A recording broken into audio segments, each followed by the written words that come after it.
네, 여러분 안녕하십니까? 4월 11일 금요일입니다. 박명석입니다. 하루 만에 또 세상이 또 달라졌습니다. 이제는 뭐가 문제인지도 잘 모르겠어요.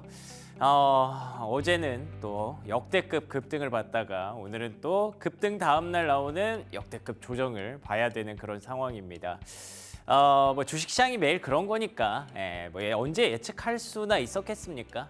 그렇지만 지금은 내일 도대체 무슨 일이 일어날지, 자고 일어나면 무슨 일이 일어날지 도무지 예측할 수 없는 그런 상황이라는 게 굉장히 좀 어렵게 하네요. 근데 그래도 분명히 트럼프가 집착하는 뭔가 포인트가 있는 것 같기는 합니다. 그 내용을 오늘 살펴보려고 하는데요. 브리핑 뉴욕 시작하도록 하겠습니다. 자, 3대 지수 마감 상황입니다. 이 정도 숫자는 이제 뭐 별 생각이 없네요. 다우지수 2.5%, 나스닥 4.3%. 이 자체로도 사실은 평소였으면 이거는 검은 목요일이거든요. 근데 뭐 어제 막 11% 급등한 걸 보다 보니까 뭐 그럴 수도 있지 않나라는 생각도 드는 그런 숫자들입니다. 테슬라 7%, 엔비디아 6% 급락했고요. 애플도 4.2% 하락하면서 그래도 뭐 어제 막 20%씩 올라갔기 때문에 그에 비하면 어느 정도 조정은 나오겠지 싶었는데 생각보다 어쨌든 조정이 세게 나왔던 건 사실인 것 같아요. 그럼 어떤 부분들이 문제가 됐을까요? 자, 첫 번째로는 관세입니다. 일단은 보시는 것처럼 나스닥 지수가 역사적인 급등 이후에 그 다음날 조정이 바로 또 역사적인 그런 조정이 또 이렇게 나오고 말았습니다. 하루하루가 이렇게 역사적인 나날들을 우리가 살고 있는 건데 관세에 대해서 뭐 특별한 이슈가 있었던 건 아니거든요. 근데 다음 장 넘겨주시면 제레미 시겔 교수가 딱 이 얘기했습니다. Not out of the woods. 그러니까 완벽하게 벗어난 게 아니다. 왜냐하면 중국과의 내고가 남았기 때문이다 라고 얘기를 합니다. 아시는 것처럼 중국이 이제 129%였나요? 뭐 숫자 기억도 잘 안 나는데 120%대, 125%대의 관세를 이제 미국이 부과를 했잖아요. 근데 알고 보니까 여기 보시면 145더라고요. 그러니까 계산을 잘못했대요. 다시 계산해 보니까 이제 그 전에 부과했던 거 다 합쳐서 145%의 관세가 이렇게 들어갔다고 합니다. 근데 사실 트리플 디짓, 그러니까 세 자리가 된 이상 이 원래 물건 가격의 2배 이상이 된 거잖아요. 관세가 들어가면. 그렇다는 건 그냥 대놓고 둘이 등지고 살겠다는 거죠. 당분간 안 보겠다는 뜻이죠. 그렇기 때문에 시장에서는 이거를 뭐 이미 갈라섰다라고 보기는 합니다만 그래도 어쨌든 145%라는 숫자 자체가 너무 폭력적이니까 시장에 부담감이 될 수밖에 없었던 것 같고요. 다음 장 넘겨주시면 중국의 반응이 나오지 않았던 게 저는 인상적이긴 했거든요. 그래서 제가 조금 나이브하게 말씀을 드리는 건데 그러니까 어제 같은 경우에는 이제 84%의 중국도 보복 관세를 했잖아요. 그래서 125가 들어갔을 때 중국도 뭐 비슷하게 올라가겠지 싶었는데 그 얘기가 없었습니다. 근데 대신에 not to flinch라고 하더라고요. 플린치라는 게 막 쉽게 물러나고 막 내빼다 막 이런 뜻이더라고요. 근데 그러지는 않을 것이다. 하지만 우리는 싸우고 싶진 않다. 뭐 이런 얘기를 중국에서 했던 걸 보면 일단 숫자는 여기서 어느 정도 제어가 될 가능성도 있기는 한 것 같습니다. 근데 뭐 언제까지 맞설 수 있을지는 잘 모르겠어요. 그래서 중요한 건 다음 장 넘겨주시면 결국 유럽인 것 같아요. 유럽이 어느 편에 서느냐. 유럽에서는 이번에 상호관세 유예를 놓고 똑같이 맞대응을 했습니다. 90일 동안 우리도 그러면 미국에 부과하려고 했던 보복관세 유예할게 라고 얘기를 했거든요. 근데 그러면서도 한편으로는 내심 만약에 우리 트럼프와의 토크가 제대로 진행되지 않으면 바로 텍스를 때릴 거야. 어디다가? 빅테크에다가 텍스를 때릴 거야 라고 합니다. 이거 트럼프가 제일 좀 아픈 손가락이 될 수도 있거든요. 그렇기 때문에 유럽이 지금은 소위 말해서 시쳇말로 약간 배째라 하는 그런 상황인 거예요. 왜냐하면 너네가 우리랑 잘 안 놀아주면 우리 그냥 중국으로 붙어버릴게 라고 하는 것들을 계속 트럼프한테 어필하고 있습니다. 그래서 트럼프가 유럽을 상대했을 때 갑이 되는 거를 유럽이 계속 방지하려고 하는 듯한 그런 느낌이에요. 뭔가 힘싸움이 계속 지속되고 있죠. 그래서 중국 입장에서도 저렇게 우리 물러나지 않을 거야 라고 하는 배경이 되는 것 같아서 유럽이 어디에 붙는가가 지금부터 굉장히 중요해졌습니다. 근데 솔직한 생각으로는 설마 뭐 미국을 버리고 중국을 가지는 않겠죠. 그렇기 때문에 관세 유예를 같이 한 거고요. 그래서 유럽과 트럼프의 어떤 협상이 크게 무리 없이 진행되기만 한다면 저는 뭐 크게 이제부터는 문제가 더 심화되지는 않을 거라고 생각을 하는데, 만약에 중국 쪽으로 붙게 된다면 그때부터는 이제 문제가 점점 더 심각해질 수도 있다는 거, 이게 첫 번째 체크 포인트였고요. 다음 장 넘겨주시면요. 그래서 시장은 지금 이렇게 굉장히 강력한 변동성을 이어가고 있습니다. 어떻게 될지 알 수 없잖아요.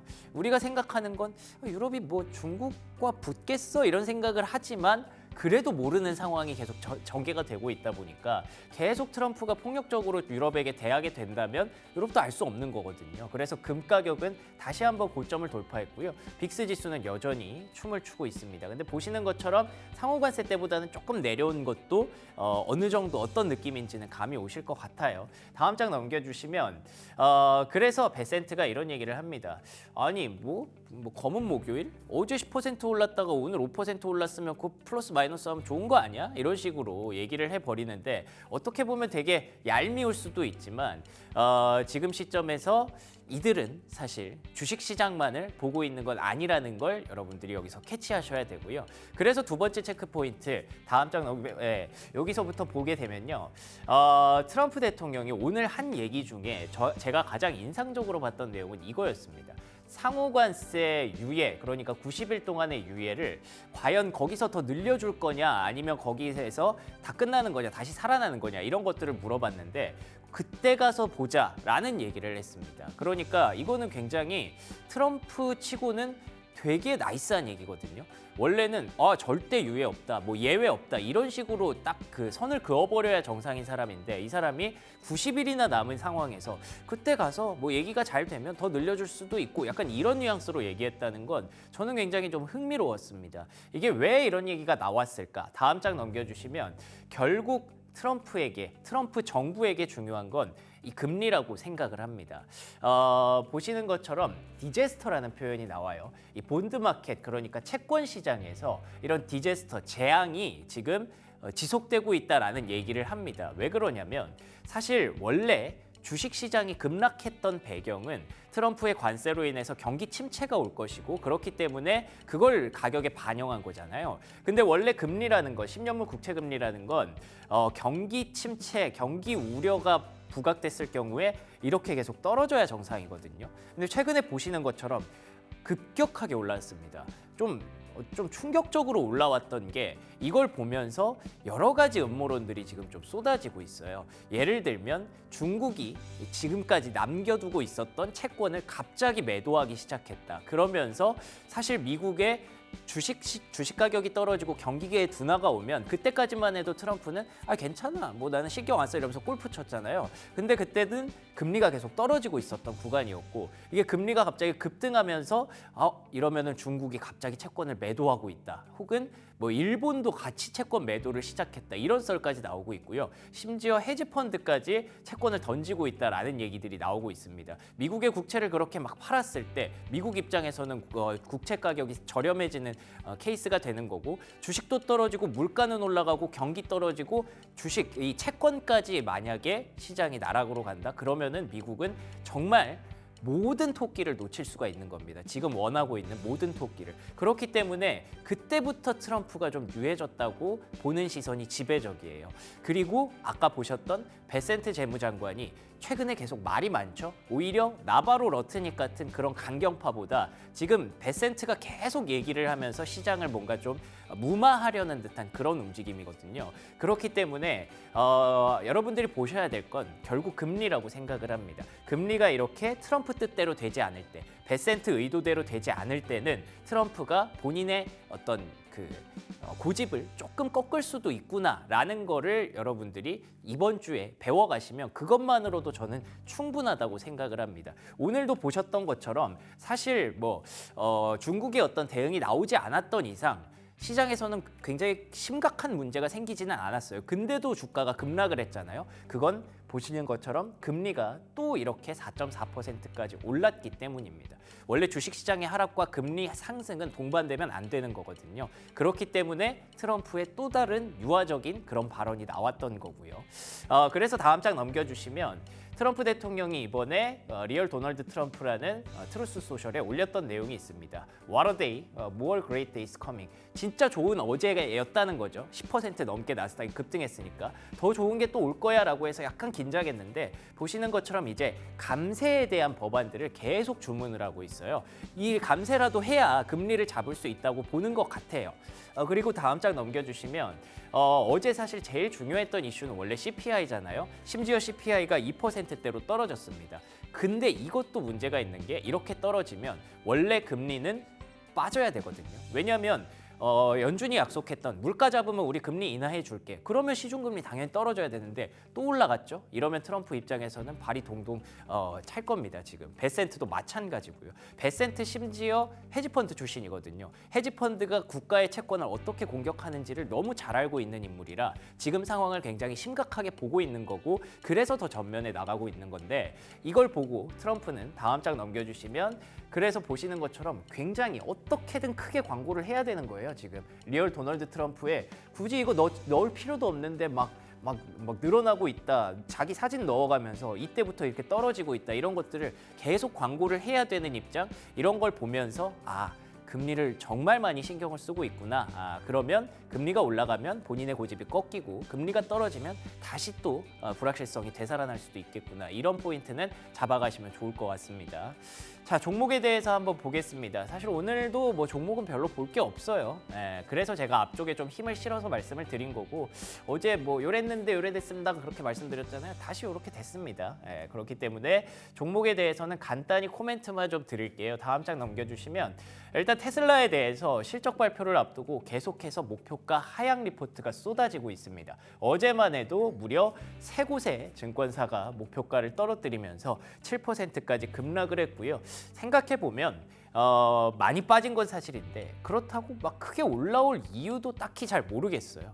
그런 상황이라서 펀더멘털 따지고 들면 쉽지 않은 일단 바닥권을 계속 만들고 있는 그런 상황이고요. 다음 장 넘겨주시면 이번에 워너브라더스 디스커버리가 2자릿수 급락을 했는데 중국에서 약간 보복성으로 헐리우드 그 콘텐츠 수입 제한을 고려하고 있다고 하더라고요. 그 부분을 고려했을 때 이렇게 콘텐츠주들이 또 어려움을 겪을 수 있다는 거, 중국의 보복이 곳곳에서 조금씩 또 진행되고 있다는 것도 여러분들 참고하시면 될 것 같습니다. 자, 그리고 마지막 특징주는요, 사실 미국 주식은 아닌데 머스크라는 종목 들어보셨나요? 전 세계 최대의 해운사 덴마크에 있는 그런 기업입니다. 근데 그 기업의 주가가 어제 보시는 것처럼 관세 유예로 급등했다가 오늘 또 주춤한 그런 모습을 보였습니다. 이런 모든 상황들을 고려했을 때 지금 어쨌든 시장은 굉장히 불확실성에 노출되어 있고 그 변동성을 그대로 맞고 있는 상황이고 그 변동성을 유발하는 사람은 트럼프인데 트럼프라는 사람이 주목하고 있는 건 결국 금리의 하락을 기대하면서 지금 정책을 끌어가고 있다라는 정도의 이번 주의 어떤 교훈이 아니었나 싶습니다. 여기까지 브리핑 뉴욕이었고요. 프리미엄 미국 주식 이어가겠습니다.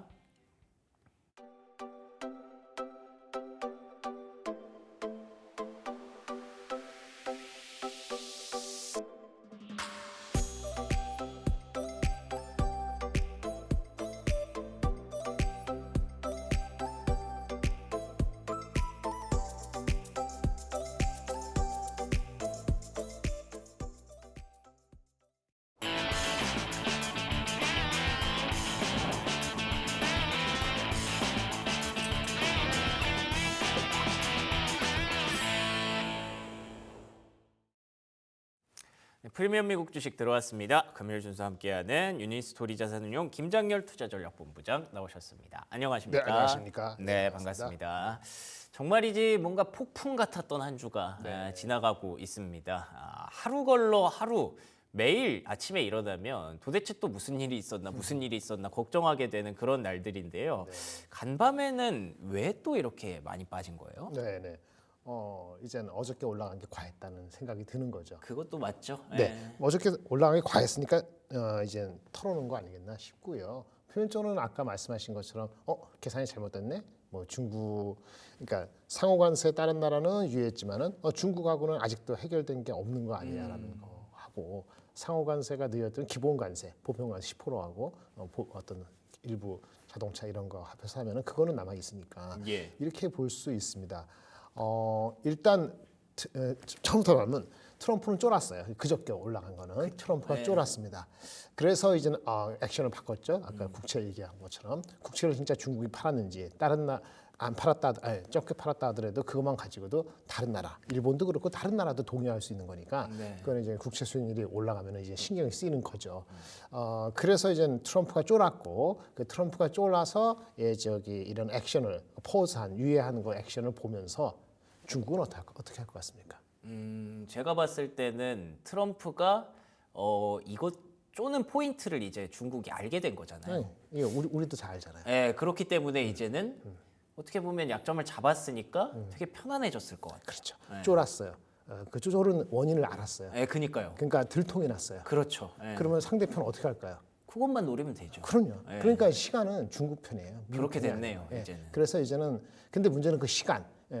트럼프 대통령은 이게 잠시 일시적인 페인, 고통이지 영원히 가는 게 아니고 나중에 좋아진다는 거잖아요. 그쵸. 그 잠시라는 것이 그 사람은 돈이 많고 하니까 잠시지만은 다른 사람들은 하루 한 주 또는 몇 개월 가면 아주 작살이 나는 거를 보여줬기 때문에 그쵸. 영향을 줄 수밖에 없다는 겁니다.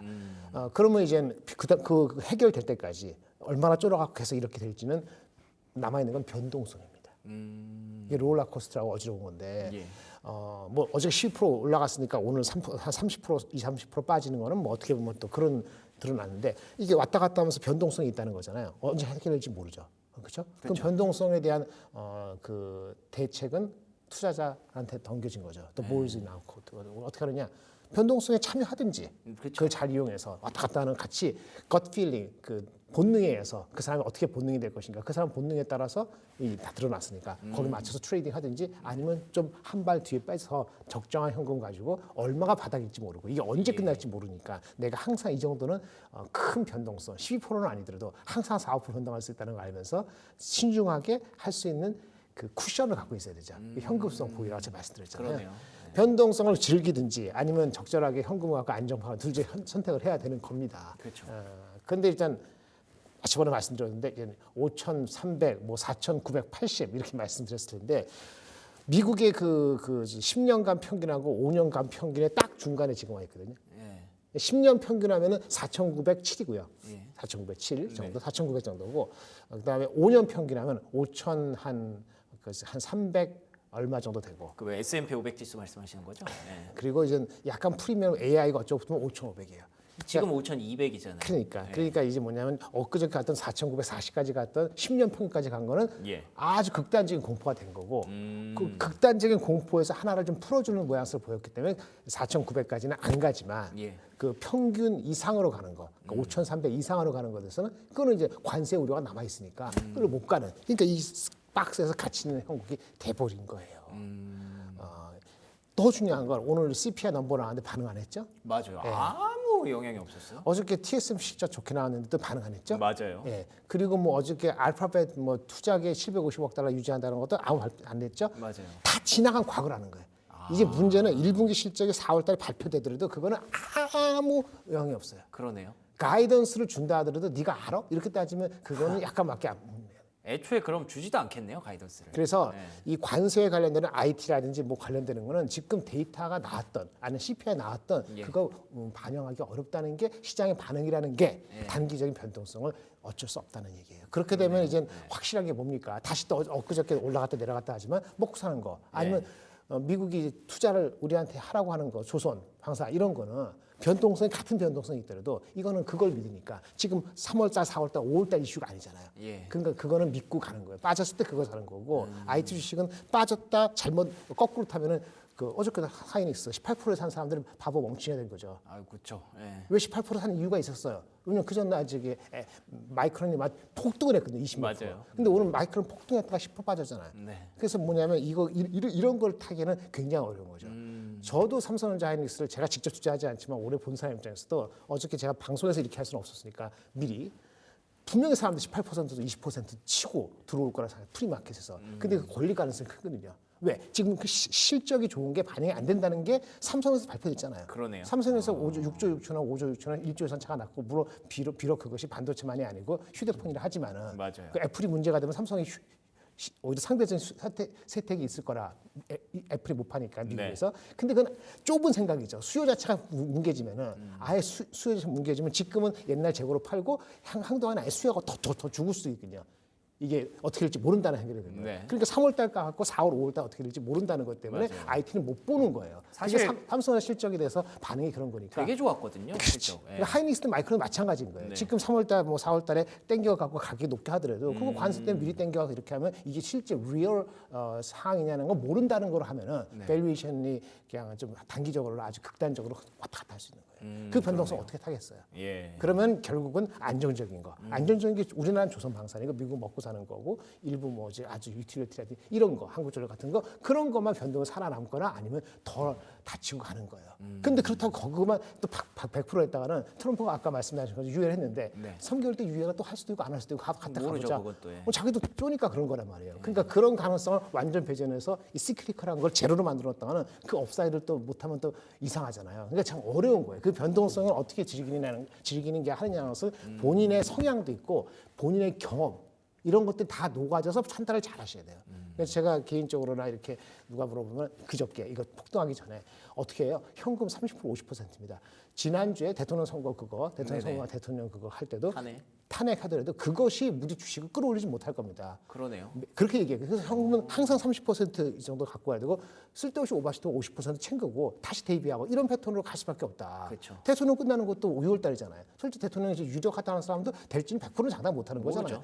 트럼프가 당선된다고 저 8월 9월 때 생각했나요? 그러다 이렇게 하고 이렇게 또 되는 거잖아요. 그러니까 이런 언서틴티 사회에서는 그 현금에 대한 신축적인 방향 트럼프만 쿨한 게 아니고 예. 우리도 쿨하기 위해서는 예. 그런 여유를 가질 수 있는 뭘 만들어 놓지 않으면 계속 휘달릴 수밖에 없다. 아. 어쩌면 방법이 없습니다. 대통령 잘못 뽑아서 이렇게 된 거예요. 아, 예. 아니 근데 저 궁금한 게 그 불확실성이 어쨌든 생각하고 계시는 시간은 네. 있을 것 같거든요. 네. 그러니까 뭐 지금 일단 관세가 계속 뭐 미국이랑 중국이 부딪히고 있는 상황이니까 언제 끝날지 예측은 불허하지만 누군가는 어쨌든 그만할 거잖아요. 그게 모르죠. 언제쯤일까요? 일단 3개월 줬으니까 3개월 가봐야죠. 90일? 예. 그 왜 그렇겠어요? 그때까지 중국이 마음대로 자기 마음대로 안 될 수 있다는 가능성을 두고 중국에 집중하겠다. 그래서 다른 나라하고 하는 거는 미뤄 이렇게 된 거죠. 그런 것 같아요. 예, 그러니까 예. 중국이 해결된다면 그것도 해결되는 거고. 그렇겠죠. 중국이 해결 안 되면 그거라도 해가지고 돈을 10% 플러스 그러니까 40% 30% 한 거를 10% 해놓고 30% 더한 거를 지금 유보시킨 건데 네. 그렇다고 해서 40%를 다 하진 않더라도 10% 보편 관세만 해서 끝날 것이냐? 네. 그건 아닐 수 있죠. 중국이 잘 안 되면 안 됐어요. 그러니까 중국이 되는 게 중요한 거예요. 중국이 되면은 만사 갑자기 해결되는 거고 네. 중국이 안 되면 다시 꼬꾸라지는 거예요. 아 근데 아까 네, 그 3개월 결국 시간은 어쨌든 중국 편이라고 얘기는 하셨지만 사실 중국도 막 시간이 엄청 여유 있는 건 아니잖아요. 지금 계속 150% 가까이 관세를 때려맞고 있는데. 근데 리얼리티는 중국이 미국에서 수입하는 거하고 미국이 중국에 수입하는 거는 3배 이상 차이 나거든요. 아. 그러니까 중국이 잘 안 나는 게 아니고 저 네네네. 오해하지 마세요. 제가 네네, 중국 그렇죠. 공장인데 중국이 뭔가 유리한 상황이다라는 거죠. 그렇죠. 네. 미국하고 교류를 한 3개월 하더라도 나라가 무너지는 거 아닙니다. 아 그렇군요. 거기는 그리고 시진핑이 그것 때문에 무너지겠어요? 시진핑을 바라보는 또 시진핑 바라봤을 때 시진핑에서 데모에서 무슨 천안문 사태처럼 무슨 데모에서 나라를 전복시킬 그럴 정도로 격화되는 가능성과 네. 그 속도와 미국이 이슈가 국채하고 어느 게 더 빠르고 더 격할까요? 아 근데 사실 잘 모르겠어요. 왜냐하면 저는 국채 금리가 지금 이렇게 폭등하는 것도 굉장히 이례적인 상황이잖아요. 그래서 이게 뭐 이러다 말지 않을까라는 생각. 이걸 정말 이 정도로 영향을 끼칠 수 있을 정도로 누가 채권을 그렇게 많이 들고 있나? 이게 사실 잘 믿기지가 않거든요. 그래서 뭐가 더 빠를지 이게 그거 계산해서 안 나면 돼요. 벌써 다음에 패를 다 까는 거죠. 아 중국이 얼마를 팔았는지 팔지 누가 합니까? 얼마를 갖고 있는지도 말을 네, 안 하고. 약간 파는 거나 그런 느낌과 오늘도 저기 옐런 대통령이래. 옐런 그 재무장관을 했잖아요. 예. 이거는 국채 때문이다. 그건 예. 전 정부니까 그렇게 아주 강력히 찍어서 얘기했지만 그쵸. 베센트도 그 영향이 다는 아니지만 있다는 걸 인정했단 말이에요. 본인이 너무 더 잘 알고 있겠죠. 아니까 그걸 네. 부인할 수 있어. 바보가 아닌 이상. 그러면 중국 입장에서는 조금만 그 액션을 해서 백오프 물러서지 않는 모습을 계속 당장 보이면은 다른 나라들이 불안해서도 국채를 어떻게 사지는 못해요. 또 국채 수요에 대한 걱정이 되면은 그 시장은 빠르게 반응하거든요. 그러네요. 그러니까 오늘 CPI가 중요했다 했지만은 CPI는 과거 거고 더 지켜봐야 된다니까 4월 데이터 나는 5월까지 아직 4주 정도, 3, 4주 정도는 CPI나 무슨 이게 중요하지 않게 됐어요. 그래서 CPI 이 정도 가지고 액션을 해서 금리를 내칠 것 같으세요? 저기 그 페드가 안 해줄 것 낮추겠죠. 같은데요. 예. 그러면 경기가 폭삭 망해야지 금리 인하를 할 때 또 늦게 해가지고 한꺼번에 50bp를 하게 되면은 그때는 그 액션이 또 나쁘게 반영되거나 그 액션 하기 전에 이미 주가는 폭락하고 나서 어쩔 수 없이 사후 약방문식으로 하는 액션을 가서 가능성도 있기 때문에 네. 그걸까지 아는 베센트나 저기 미국 대통령님은 아주 친태양날 받았다. 나는 이렇게 봅니다. 그러네요. 예, 그래서 이게 진짜 전쟁으로 가는 거 핵전쟁 제외하고 핵전 다 망하니까 그런 건 완전히 배제했고 실질적으로 할 수 있는 전쟁의 가능성에 대해서까지 생각하면은 끔찍한 거고 그게 아니더라도 그 전까지면은 중국이 백오프 안 할 가능성이 꽤 크다. 아니 근데 연준도 어쨌든 미국인데 그렇게 미국이 큰일 나는 거를 원하진 않을 거잖아요. 네. 그러면은 근데 데이터를 언젠가는 보고 하고 싶죠. 경제 성장률이 마이너스 되는 거는 그것도 넘버로 보고 싶고 봐야지 그 사람들이 움직입니다. 그래도 뭐 인플레이션이 높아질 가능성이 있으니까. 보험성이라도 있을 수도 있지 않을까요? 보험성 할 수 있는 근거가 있어야 될 거 아니에요. 아 근거가 없으니까 CPI로 지금 움직일 수가 우리 없구나. 앵커님도 움직이지 않는다는데 그럼 다음 CPI가 예를 들어서 인플레 때문에 올라가면은 그럼 금리 인하 못 하는 거고 다음번에 CPI도 기조적으로 내려간다면 또 동의를 하겠죠. 그게 언제야? 가장 빠르면 다음 CPI니까 4월부터 나오는 게 5월 중순이니까 아무리 빨리 잡아도 5월에 금리 인하한다는 가능성은 지금 10몇 프로, 20%인데 6월 달에 70몇 프로잖아요. 근데 6월 달에 70몇 프로, 15%는 또 한꺼번에 50bp 하는 건데 한꺼번에 50bp 하는 게 6월 달에 리얼리티면은 아마 그 전에 4월, 5월 주가는 아주 안 좋을 거예요. 그러니까 리즈너블한 거는 금리를 6월 달에 한 번 천천히 해도 되는 상황이 전개되는 게 가장 좋은 건데 이게 5월 달에 5월 달에 하려면 4월 데이터가 상당히 금리가 내려가야 되는데 그렇게 베스트를 하더라도 3주 남았잖아요. 예. 그 3주 동안 어떻게 하시겠어요? 3주 동안 할 수 있는 방법이 있나요? 글쎄요. 그러니까 파월푸스를 이끌어낼 수 있는 3주 동안의 데이터 포인트가 어디서 뭐가 나와? 나올 게 없어요. 예.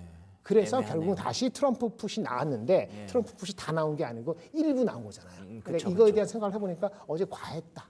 아니 뭐 애플도 있고 테슬라도 있고 다 있는데 미국이 생산하고 하는데 또 단도치고 중국이 아주 극단적으로 수입 중단 만약 그렇게 그 전쟁이잖아요. 그렇게 되면 누가 영향을 미치죠? 중국 당하죠. 아픈 만큼 당하지만 여기 먼저 당하니까 저기가 먼저 양보할 거라면은 치킨 게임의 끝판이기 때문에 그렇게까지 갈 용의가 있다고 하면은 다른 나라들이 미국 국채를 살까요? 지금은 별로 안 살 것 같은데요. 그러니까 중국이 내다 팽개치는 건 아니더라도 다른 그래서 국채 금리가 쉽지 않으면 결국은 미국이 굴복까지는 아니더라도 중국을 체면에 세워주면서 뭔가 완화하는 제스처를 나오지 않을까 보는 거고 저는. 예. 근데 그건 자신이 없죠. 근데 그게 그쵸.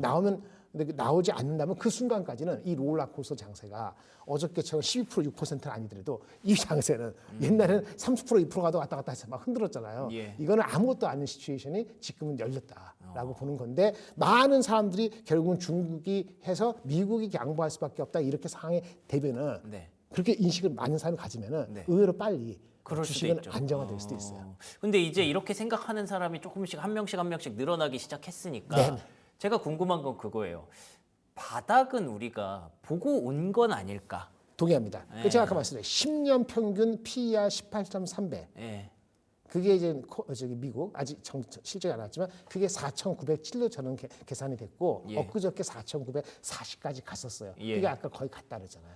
10년 평균 이하로 갈 수도 있죠. 네. 두 가지가 있습니다. 네. 왜냐하면 실적이 개판돼서 PER이 18.3배가 실제 아니고 18.8배였어. 예. 그럼 사실은 좀 더 빠져야 돼. 그럼 4,800대까지 가야 되는 거예요. 근데 그런 경우, 그러니까 어닝이 영향을 받았다 그러면 사실은 내려가야 되는데 아니면 근데 그 관세 때문에 미리 땡겨 쓴 게 있기 때문에 실적이 바로 나빠지는 것 같지 않으니까 PER 18.3배면 4,907이니 4,900 정도니까 저번에 갔던 4,940을 다시 터치하기는 굉장히 어렵다. 그래서 바닥을 확인했다. 하지만 제가 5년 평균 AI하고 뭐 미국에 대한 긍정적이 있고 5년 평균이 5,300 몇십 대고 약간 AI에 살아있다 그러면 이제 5,500 가는데 예. 5,000 한 400, 500까지 그거를 가는 거는 이거는 이제 여러 가지 다른 이슈라는 거예요. 예, 그렇게 가져있다. 바닥은 쳤을 수 있습니다. 그렇죠. 네, 그러면은 이제 투자자분들이 생각하는 시나리오가 여러 가지가 있을 텐데 어쨌든 이런 거에 대해서 투자 전략으로 활용할 때 어떤 분들은 그러면 조금 더 기다려야겠네. 어떤 분들은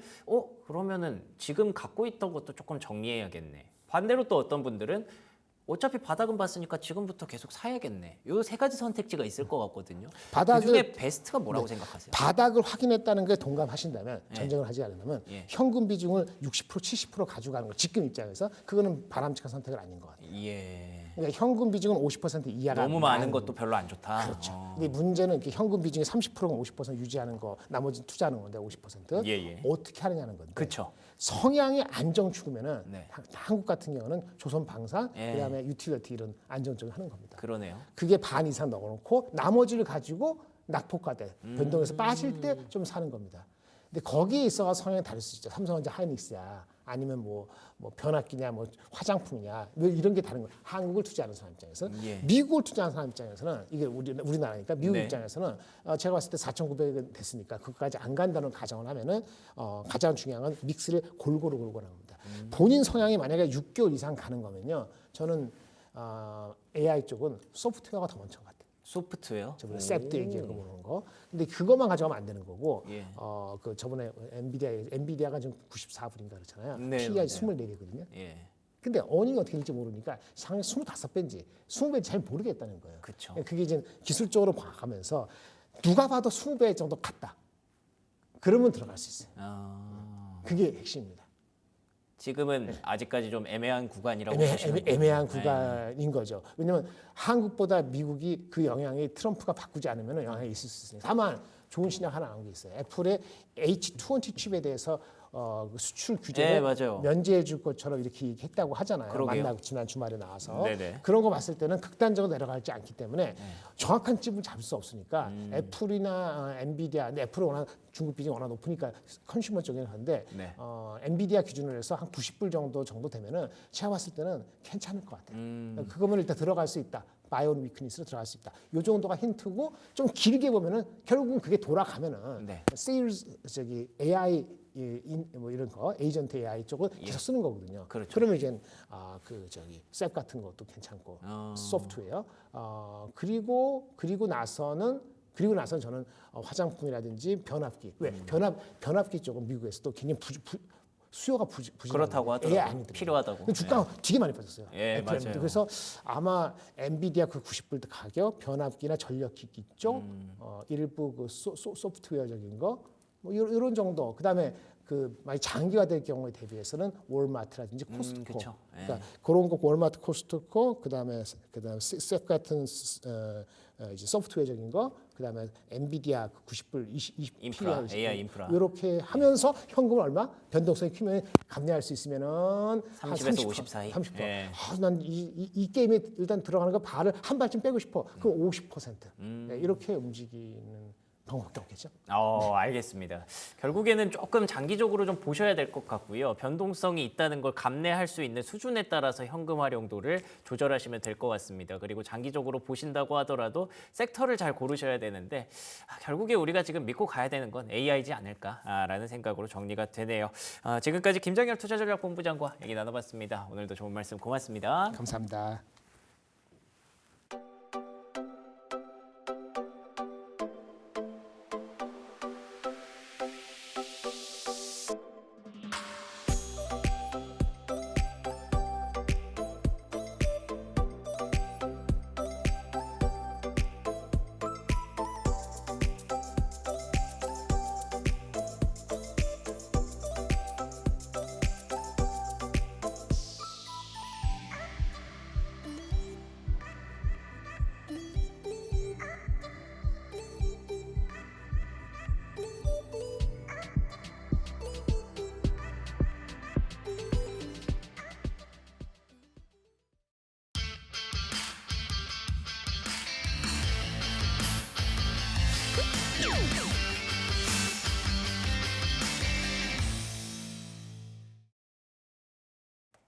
네, 글로벌 이슈 플러스 들어왔습니다. 정말 하루하루 진짜 눈 뜨고 나면 세상이 달라져 있는 그런 역사적인 나날들을 우리가 지금 살고 있는 것 같죠. 일단은 뭐 트럼프발 관세 전쟁으로 시작된 촉발된 그런 일이기 때문에 거기서부터 얘기를 시작을 했는데 점점 파고들다 보니까 도대체 우리가 어디까지 알아야 되는 거고 어디까지 공부를 해야 되는 건지 너무너무 머리도 아프고 어렵습니다.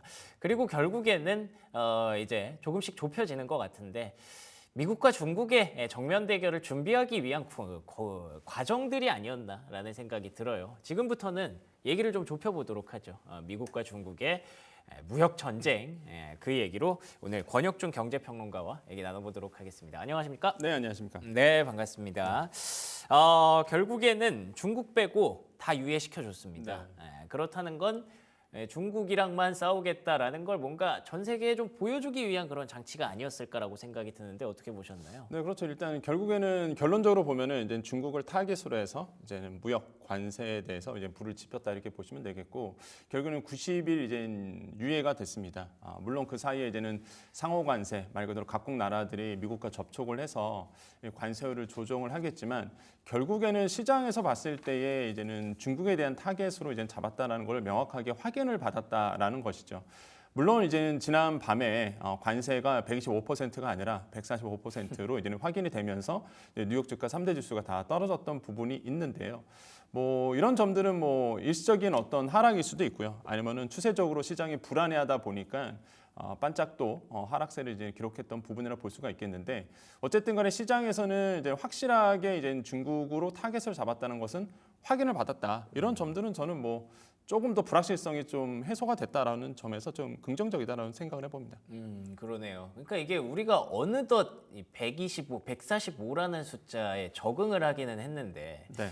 따지고 보면 이게 진짜 말도 안 되는 비현실적인 숫자잖아요. 비현실적이죠. 그렇기 때문에 진짜 그거를 뭐 트럼프도 모르지 않을 거라고 생각을 하거든요. 네. 이거는 그냥 둘이 당분간 그냥 척 지겠다는 거죠. 저는 이게 사실 이번 관세 때문에 너무 바빴는데요. 그 이유가 이게 관세 어떻게 될까? 그쵸. 그거 이제 해석하느라고 그랬는데. 그러니까요. 저는 두 가지로 봤어요. 그러니까 트럼프 대통령도 알고 있다. 그러니까 네. 원래부터 이제 계획이 있었다라고 저는 판단하고 있고, 물론 이제 그 시기가 빨라진 거죠. 사실상 이렇게 이제 국채 가격이 떨어지고 수익률 금리가 이제 상승할지는 트럼프 대통령도 너무 빠르다라는 거기까지 몰랐어요. 예, 너무 빠르다는 생각을 아마 하고 있었던 것 같아요. 그러니까 기획 가운데 있을지라도 그래서 그런 부분에서 이제 트럼프 대통령이 이제 그러니까 90일 유예를 밝혔는데 이미 아시겠지만은 그 이전에 사실 이슈가 하나 있었잖아요.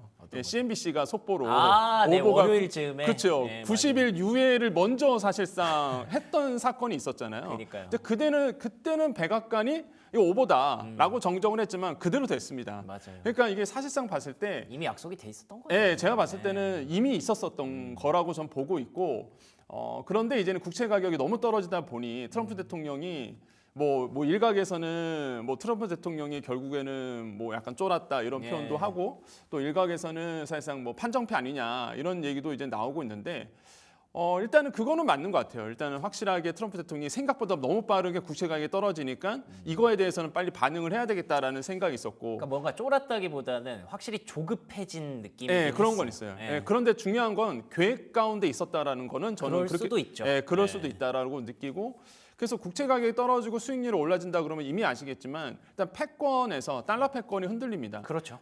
그다음에 이제 두 번째로 본다 그러면 시장 금리가 따라서 올라간단 말이에요. 그러면은 막대한 부채, 뭐 단위가 경단인데 미국의 부채가 이거 감당할 수 있겠냐라는 거. 그렇죠. 이런 점들이 봤을 때 그리고 또 하나가 이자가 올라가면 금리가 올라가면 기업들이 사실상 이제 시장 금리가 올라가니까 금융 조달 비용이 커진단 말이에요. 지금이나 가뜩이나 여기서 경제 불확실성이 커지고 둔화가 나오는 상황에서 이거 기업들이 더 위축될 가능성이 있거든요. 당연하죠. 장기적으로 보면은 더 경기가 둔화될 수 있기 때문에 좀 빠르게 트럼프 대통령이 이제 제스처를 좀 바꿨다 이렇게 보시면 되겠고 이런 점들이 아마 시장에 계속적으로 이제는 영향을 주지 않을까라고 보고 있습니다. 그래서 어제 이슈는 확실하게 관세가 20%포인트 정도 더 높아졌기 때문에 시장에서는 약간 눌려 있었다라고 보시면 되겠고요.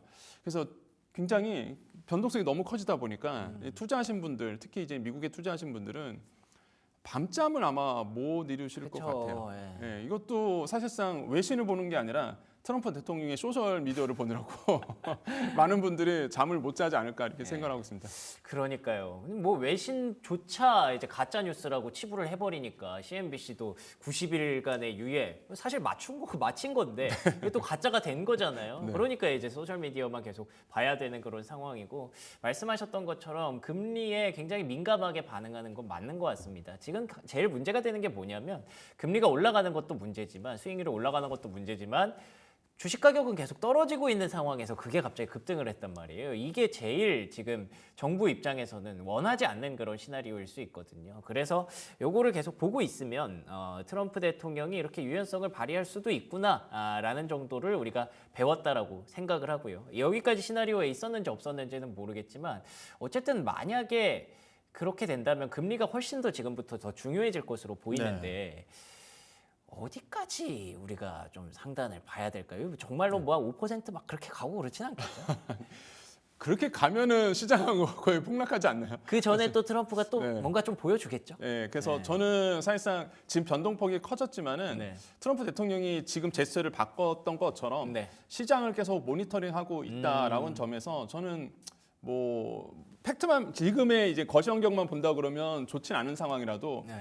저는 워낙 긍정주의다 보니까 네네. 트럼프 대통령이 보고는 있다. 네, 그렇죠. 시장을 모니터링하고 있다라는 점은 좀 위안을 삼을 수가 있다라고 하고 만약에 시장이 더 불안해진다 그러면 또 모종의 제스처를 좀 취할 수도 있다라고 봅니다. 시장을 안정시키기 위해서 네. 이런 점들은 볼 수 있겠고, 근데 지금 계속 사실 트럼프 대통령을 흔드는 것들이 계속 나온단 말이에요. 이게 90일 이후에부터 시작해서 네. 트럼프 대통령이 얘기했던 것에 대해서 이게 미국은 정가는 이게 약간 정치 색에 따라서 또한 언론들도 마찬가지입니다. 이거를 좋게 평가하는 쪽도 있고 그렇죠. 나쁘게 평가하는 쪽도 있어요. 그럴 수 있죠. 그러니까 민주당 쪽에서는 트럼프 대통령이 판정 패했다, 쫄았다. 실패했다, 쫄았다 이런 표현을 쓰는 거고 이제 약간 공화당 측의 언론이라든지 아니면은 뭐 패널들 이런 분들 같은 경우에는 이게 거래 기술이다. 제가 지난번에 트럼프 대통령의 자서전 거래 기술 말씀드렸잖아요. 이 거래 기술이다라는 이제 표현을 씁니다. 이건 다 사실상 거래의 한 부분이고 이것이 결국에는 미국 경제를 좋게 할 것이다. 뭐 이렇게 표현을 한단 말이에요. 그런 점을 봤을 때에 지금 시장의 흐름은 확실하게 좀 양갈래 걸려져 있고 또 하나가 재밌는 게 지금 어떤 얘기가 나오냐면 사실상 지금 이제는 내부자 거래에 대해서 좀 민주당 쪽에서 계속 거론을 하고 있단 말이에요. 그러니까 이런 거죠. 사실상 이젠 사라고 했잖아요. 사라고 했단 말이에요. DJT 사라. 네. Great time to buy라고 얘기했거든요. 그러니까 딱 사기 좋은 시간이다 이런 얘기했단 말이에요. 그러니까 거기서 이제 콤마 찍고 뭘 했냐면 이게 티커를 했죠. 아까 말씀하신 것처럼 GJT라고 했단 말이에요. 네네네네. 그래서 야 그러면은 이게 물론 트럼프 대통령의 약어기도 하지만은 본인이 종목이잖아요. 사실상 그렇죠. 티커란 네, 말이에요. 티커죠. 그래서 이거 내부자 거래 아니냐. 그 누가 알고선 또 샀을 수도 있고 실제 그날 전전날 이제는 증가폭이 21% 증가했거든요. 상승했거든요. 그러니까 야 이거 내부자 거래에 있는 것도 아니냐 이러면서 사실 흔들기로 들어가다 보니까 트럼프 대통령 입장에서는 과연 이거를 어떻게 버텨낼 수 있냐에 따라서 또 달라질 것 같아요. 근데 왜 제가 자꾸 트럼프 대통령의 목소리에 주목해야 된다고 말씀드리냐면 네. 펀더멘탈이 흔들리는 게 아니잖아요. 그렇긴 사실상. 하죠. 맞아요. 네, 뭐 기업들이 이렇게 주가가 등락이 이렇게 변동성이 커지는 게 뭔가 펀더멘탈이 흔들려 갖고 등락폭이 커지면은 이해는 되는데 그게 아니라 트럼프 대통령의 말에 그 관세 이슈 그 말 한마디에 변동성이 너무 커지다 보니까 지금 답이 없어요. 그냥 트루스 소셜 보셔야 됩니다. 그렇죠. 맞아요. 네. 그냥 보셔야 돼요. 그냥 그거 보면서 트럼프 대통령이 또 무슨 얘기하나 이거 볼 수밖에 없는 상황이거든요. 그래서 이런 점들이 조금 좀 안타깝게 좀 느껴진다라는 생각을 해봅니다. 그렇죠. 이게 뭐 다른 거 다 차치하고라도 뭐 흔들기, 뭐 트럼프를 믿는 쪽 이런 거 다 차치하고라도 그냥 제가 제일 마음에 안 드는 건 한 사람에 의해서 시장이 너무 오르락내리락 한다는 거죠. 이게 사실 원래 자본주의라는 것을 그래도 조금 긍정적으로 바라봤을 때 어쨌든 시장 논리에 의해서 움직여야 되는데 말씀하셨던 펀더멘털에 의해서 움직여야 저희가 이제 조금 계산도 서고 이렇게 바빠지지도 않고 맨날 이렇게 해석할 필요도 없는 건데 근데 그걸 계속 보고 있어야 되는 게 근데 이거 불평불만하면 뭐 하겠습니까? 결국에는 그렇게 시장이 왔고 시스템이 그렇게 정착이 됐으면 우리가 또 거기에 적응하는 것밖에 방법이 없다고 생각을 해서 앞으로도 열심히 제가 또 트루스 소셜 보도록 하겠습니다. 그나저나 이제 중국 입장에서 아까도 좀 그런 얘기가 있었는데 트럼프 대통령이 요거 건드리면 반응하는구나를 이제 좀 알았잖아요. 네. 그런 상황에서 중국이 오히려 시간은 본인들의 편이다라고 생각할 수도 있지 않을까. 네. 그런 시나리오도 좀 제기되고 있거든요. 어떻게 보십니까? 그러니까 저는 사실상 트럼프 대통령을 좀 우호적으로 보고 있는 편이다 네네네네. 보니까 과연 트럼프 대통령이 그렇게 호락호락하는 인물일까? 또 뭔가 카드가 또 있을 네, 것이다. 있을 거다라고 보고 있는데 일단 중국이 대처할 수 있는 게 전 세 가지로 뽑아요. 첫 번째로 이제 무역 전쟁이고 관세 전쟁이다 보니까 당연히 이제 환율 전쟁까지 갈 겁니다. 그럼 위안화 평가절하 할 거예요, 분명히. 그래서 평가절하 해갖고 사실상 이 관세율에 대해서 사실상 상쇄시킬 가능성이 있고요. 네. 이런 거는 뻔한 스토리입니다. 왜 그러냐면 트럼프 1기 때 트럼프 대통령이 그 당시에 다 우리가 복기를 하셔야 돼요. 예, 우리가 트럼프 1기 때 무슨 일이 있었는지 네네. 똑같이 했었습니다. 오. 예, 그래서 무역 전쟁 일으켰고 그랬죠? 그때 중국이 실제적으로 위안화 평가 절하하면서 반응을 했었거든요. 네. 이번에도 분명히 평가 절하할 거고 환율 전쟁까지 갈 거고요. 중국이 대처할 수 있는 게 이게 이제 시나리오 하나고 또 하나 할 게 바로 미국산에 대한 대두. 이거는 미국이 제일 싫어하는 거거든요. 그렇죠. 1기 때 어떠냐 그러면은 미국산 대두 수입 줄이고요. 브라질산으로 많이 수입했었습니다. 예. 수입 다변화했었거든요. 미국이 그 당시 굉장히 곤란했었어요. 예, 그래서 이 부분에 대해서 아마 중국이 또 다시 이제 거론할 거고 마지막 이제 세 번째로 본다 그러면 역시나 그 1기 때 그랬죠. 중국의 애국심 고취. 그러면서 불매운동. 맞아요. 예, 네. 불매운동. 그래서 이제는 기억하시나 맥도날드 막 간판 부기고 막 그랬었단 말이에요 그 당시에. 근데 요즘도 또 그게 되나요? 중국이 아직까지도? 지금 뜨겁죠. 그래요? 중국 입장에서는. 어. 그래서 이 세 가지가 아마 동시에 이제는 할 겁니다. 그렇게 반응할 건데, 근데 이제는 재밌는 게 1기 때 중국이 저는 그렇게 표현합니다. 약간 중국이 먼저 화해 제스처를 이제 내밀었다라는 거죠. 결국에는 보시면은 중국에서 미국으로 들어가는 게 미국에서 중국으로 들어온 것보다 5배가 많습니다. 그러면 시간이 갈수록 사실 중국 쪽에서는 불리해지는 거예요. 관세 때문에. 네, 관세 때문에. 왜냐하면 교역량을 본다 그러면 훨씬 더 지금 중국이 유리하거든요. 더 많이 수출하고 있기 때문에. 그 트럼프 대통령이 그거를 알고 있는 거예요. 본인 소셜에서도 얘기를 남겼고 시간이 지나면 우리 편이다. 누가 더 피해를 볼 것 같으냐. 이런 표현을 썼거든요. 그러니까 결국에는 1기 때도 그랬고 중국이 먼저 꼬리를 내려서 좋아 그러면은 1차 무역 합의를 했었잖아요. 2019년 말에 했었습니다. 그러다가 사실상 이 효력이 발행되지 못했던 게 그 다음 해에 바로 코로나 터져갖고 이게 참 흐지부지 맞아요. 됐었어요. 예. 예, 흐지부지 됐었지만 그래도 먼저 사실상 중국이 화해 제스처를 내민 건 맞거든요. 네, 그래서 사실 화해되고 사과하고 막 이러면서 유예하면서 사실 트럼프 대통령은 재선까지 꿈꿨던 것 같은데 맞아요. 시장 반등시키면서 근데 거기서 코로나가 딱 이렇게 코로나 막아버렸죠. 터졌죠. 예. 그래서 이제는 모든 게 다 흐지부지 됐었는데 맞죠. 예. 그래서 일단은 우리가 1기 때를 보더라도 이번에도 아마 저는 반복되라 봅니다. 결국에는 중국이 먼저 사실상 유화적인 예, 뭔가를- 유화적인 제스처를 취할 거고 네. 그거를 이제 트럼프 대통령의 거래 기술이죠. 그래? 못 이렇게 약간 막 하면서 국민들을 그렇죠. 이제 다스리면서 약간 이렇게 좋은 얘기를 하면서 포장하면서 이게 받아주는 거죠. 그러면서 이제는 어느 정도 마무리되고 그때 되면은 다시 한번 이 펀더멘털 흔들린 게 아니었으니까 예. 주가가 다시 한번 폭등하게 되는 예. 1기 때처럼 그거 고스란히 일어날 거라고 좀 보고 있어서 지금 이제 주가가 흔들리는 거 너무 이제 걱정할 필요는 없다고 저는 보거든요. 네. 예, 너무 걱정할 필요 없다. 언젠가는 다시 한번 만약에 이제는 기업에 대한 펀더멘털이 흔들렸으면 저는 걱정했을 것 같은데 그렇죠, 그게 그렇죠. 아니기 때문에 예, 너무 그 지금 걱정할 필요 없다라고 말씀드립니다. 만약에 이제 진짜 그 코로나 같은 또 변수가 터지지만 않는다면 그렇죠. 그러면 또 문제가 될 수 네. 있지만 그런 일만 없다면 아마 트럼프 대통령은 이렇게 계속 시나리오를 아마 짜고 있을 겁니다. 네. 그리고 1기 때 사실 이런 얘기들이 있어요. 중국이 많이 배웠다. 트럼프를 상대하는 방법을. 네. 근데 반대로 트럼프도 중국을 상대하는 방법을 1기 때 많이 배웠을 거거든요. 맞습니다. 4년 동안 또 열심히 공부해서 돌아왔을 거고 지금이 어떤 정치적인 수사일 가능성이 좀 높아서 가끔 오늘 같은 경우에는 보다 보면 제가 경제 방송을 진행하는 건지 정치 외교 방송을 하는 건지 잘 모르겠는데 혹시 히토류 건드릴지는 않을까요 혹시? 히토류 당연히 이제는 중국 쪽에서는 아니 근데 이미 발표했잖아요. 네. 예, 히토류에 대해서 이제는 수출에 대해서 규제를 좀 하겠다라고 이제 그러니까요. 얘기를 한 상태입니다. 막 완전히 막 제한하거나 막 예. 그렇게까지 가는 거예요? 저는 갈 거라고 봐요. 오, 만약에 그래요? 이대로 쭉 간다 그러면 중국 입장에서는 가장 강력한 무기가 또 광물이거든요. 그쵸. 그 중에서도 사실상 희토류, 그쵸. 그러니까 희귀한 광물이 있는 흙, 이거에 대해서 이제는 수출을 이제는 사실상 이제 막을 수도 있다. 그렇게 되면 IT 전자 쪽, 특히 반도체 쪽에서는 그쵸. 영향을 받을 수밖에 없거든요. 그래서 이게 또 그 중국의 강력한 무기이기도 무기가 될수 한데 있죠. 지금 계속 거론은 하고 있습니다. 하고 있지만 과연 이게 정말로 규제가 돼서 물론 지금 어느 정도의 규제를 하고 있는 걸 알고 있지만 이게 문제화 될지는 좀 시간이 좀 지켜보셔야 될 것 같아요. 그렇죠. 이거는 사실 둘 다 서로 건드리지 말았으면 좋겠다고 생각하는 그 선이기 네, 네. 때문에 혹시 이번에 막 둘이 진짜 폭주해가지고 그렇게 건드릴까 싶었는데 거기까지 가는 거를 둘 다 원치 않을 거니까. 맞습니다. 네, 알겠습니다. 자, 그러면 뭐 우리 투자자 분들이나 뭐 우리 정부 입장이나 우리가 사실 되게 애매하거든요. 이 둘이 싸워버리면 둘 다 좀 걸쳐 있는 게 있다 보니까 어떻게 해야 될까요?